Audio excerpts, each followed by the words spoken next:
T20 ವಿಶ್ವಕಪ್ನ 35ನೇ ಪಂದ್ಯ Australia ಮತ್ತು Scotland ನಡುವೆ ನಡೆಯಿತು. ಮೊದಲು ಬ್ಯಾಟಿಂಗ್ ಮಾಡಿದ ಸ್ಕಾಟ್ಲೆಂಡ್ 20 ಓವರ್ಗಳಲ್ಲಿ 5 ವಿಕೆಟ್ ನಷ್ಟಕ್ಕೆ 180 ರನ್ ಬಾರಿಸಿತು. ಸ್ಕಾಟ್ಲೆಂಡ್ ಪರ ಮೆಕ್ಮುಲನ್ 60, ಬೆರಿಂಗ್ಟನ್ ಅಜೇಯ 42, ಮೂನ್ಸಿ 35 ರನ್ ಬಾರಿಸಿದರು. ಆಸ್ಟ್ರೇಲಿಯಾ ಪರ ಮ್ಯಾಕ್ಸ್ವೆಲ್ 2, ಎಲಿಸ್ ಅಗರ್ ಜಂಪಾ ತಲಾ 1 ವಿಕೆಟ್ ಪಡೆದರು. ನಂತರ ಚೇಸಿಂಗ್ ಸ್ಟಾರ್ಟ್ ಮಾಡಿದ ಆಸ್ಟ್ರೇಲಿಯಾ 19.4 ಓವರ್ಗಳಲ್ಲಿ 5 ವಿಕೆಟ್ ನಷ್ಟಕ್ಕೆ 186 ರನ್ ಗಳಿಸುವ ಮೂಲಕ ಗೆದ್ದಿದೆ.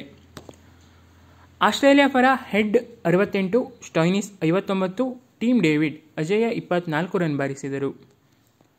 ಬ್ಯಾಟಿಂಗ್ನಲ್ಲಿ ಮಿಂಚಿದ Stoinis player of the match ಪ್ರಶಸ್ತಿಯನ್ನು ಪಡೆದರು. ಇಲ್ಲಿಗೆ ಈ ವಿಡಿಯೋ ಮುಗಿಸ್ತಾ ಇದ್ದೀನಿ. ಮುಂದಿನ ವಿಡಿಯೋದಲ್ಲಿ ಮತ್ತೆ ಸಿಗೋಣ. ವಿಡಿಯೋ ಇಷ್ಟ ಆದರೆ ಲೈಕ್ ಮಾಡಿ, ಶೇರ್ ಮಾಡಿ, ಚಾನಲ್ಗೆ ಸಬ್ಸ್ಕ್ರೈಬ್ ಆಗೋದು ಮಾತ್ರ ಮರಿಬೇಡಿ. Thanks for watching.